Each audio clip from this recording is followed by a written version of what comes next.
What's up, guys?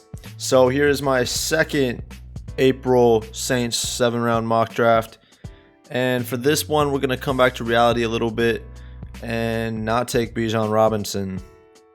We're just going to go ahead and start. Alright, since we're going to be more reasonable for this one, I'm going to look at a few prospects that are on the defensive side because like in the last one I showed you guys the lineup, so we'll do that again. Lots of needs on defense here. I would say that defensive tackle and cornerback and linebacker depth are all positions that could be filled in the draft. They need some guard help. Tight end could be helped out. Backup running back, and maybe a slot receiver or a receiver to replace MT when he leaves, if he leaves. And I would say that the few people I'm looking at here would be Kalijah Kancey, of course. You know, he's interior defensive lineman, the Saints' top need. Emmanuel Forbes, believe it or not. Forbes is obviously super small, but, you know, he just has to bulk up a little bit, and he's a good guy. Like, he's a good cornerback. He had, like, what, 13 pick sixes or some crazy number like that? 13 picks? I don't know. He had a crazy amount of pick sixes. That just doesn't happen randomly. And then I was also looking at Mozzie Smith. He's kind of, you know, just a plug in the middle. That would fit perfectly for the Saints. And I was looking at Adetomiwa Adebawore. But I think that Adebawore has the possibility of getting to 40. So we're going to go Kalijah Kancey with the 29th pick, which puts us up at 40. And would you look at that? Adebawore is up, but we'll explore some other options. Honestly, if Jahmyr Gibbs made it here, I would look at him legitimately. And also I would say that if Osiris Torrance made it here, I would be comfortable taking him here. Instead, neither of those guys made it, and nor did Emmanuel Forbes, who I was kind of hoping would fall, but unrealistic. So I'm gonna take a look at edge again, or not again, but yeah, I'm looking at BJ Ojulari, and I'm also looking at Adebawore, as I mentioned before.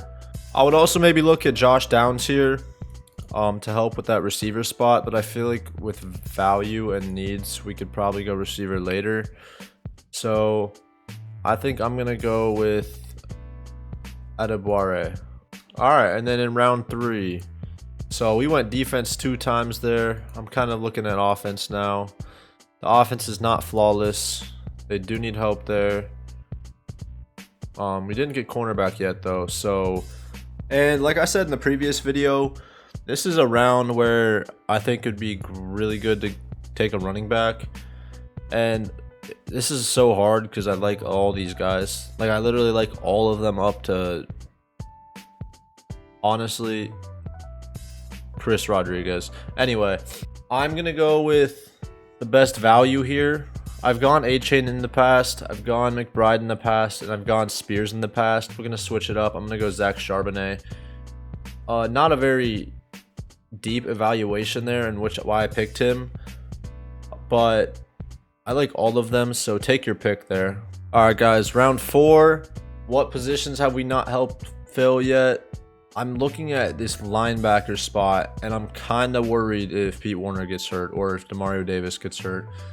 I'm actually going to find the replacement, or at least the backup, and I'm going to go Dorian Williams. Maybe there's a little bit of a Louisiana bias there, being a Saints fan, but watch at least his highlights, you'll understand. Dude's a missile, and he hits hard.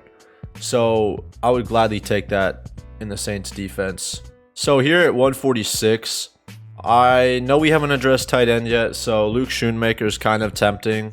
We don't necessarily need to go tight end this draft. We still have Adam Trotman and Juwan Johnson. And, you know, obviously we're getting Brock Bowers, Marvin Harrison, and Caleb Williams next year, so there's not really much to worry about there. I'm going to go with Keandre Coburn. And, you know, you put Coburn in the middle with Kalijah Kancey. I would say that's a solid future, and they don't have to start right away. All right, with our second pick in the 5th round, which thank God we don't have a 6th round because we do not draft well in the 6th round. But it would have been nice if Ali Gay would have fallen here. He didn't, so... And we haven't yet addressed secondary. So I'm looking at secondary players. Let's go ahead and eliminate everything else. Honestly, let's take a look at these coverage grades. 74-9. He switched over, didn't he? Yeah, switched from corner to safety. That'd be an interesting prospect to follow when he gets into the NFL. But 88.9 coverage grade is pretty crazy. You know, that's kind of like that free safety type player that you want. We're going to go Ronnie Hickman. I also have some OSU friends, so I'm a little biased there too. But that pick was not out of bias. Ronnie Hickman has an 88.9 coverage grade. That's solid. Like I said in the last one, round 7, we're going to go best player available. And with the Saints needs, I'm looking at Yasir Abdullah. I didn't pick him last one and I wanted to. I'm also looking at DTR. I know the Saints met with him, so that'd be interesting. But we do have Jameis as a backup, so, you know, that's not the most useful pick. We're going to go Yasir Abdullah, especially look at that pass rush grade. He's 6'1", 237, so he's a bit smaller. But, you know, we got our interior guys. We have the ability to go smaller on the edge there, which is why I wish people wouldn't eliminate Nolan Smith as an option for the Saints. Although he probably won't make it to 29. So round 7, you know, at 257, this is kind of a wing it pick.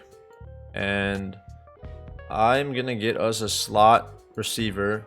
As you could see, he lined up in the slot mostly, last year especially.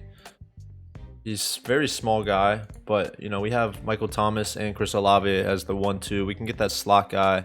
He's a bit of like a change of pace than Rashid Shaheed. Shorter guy, more twitchy, I would say. So let me go ahead and pick Trey Tucker, and let's see what PFF gives us. Oh my gosh, we actually got an A. So look at that. You know, I look at this and I immediately think that is very unreasonable. Most of these players won't fall to where we see them fall here. And this would be an absolutely insane draft. We completely solidified our D-line. No one's going to question that. Got a running back, which that is not Zach Charbonnet. I don't know who that is, but that's not Zach Charbonnet. We got linebacker depth. We got a little bit of secondary help with Ronnie Hickman. Maybe could have used a little bit more there. And we got our slot receiver in round 7 from the best school in the United States of America. Anyway, that's going to wrap it up, guys. Hope you guys enjoyed this one. Let me know which one you liked more, the first one or this one. I think this one's more reasonable and helps their needs.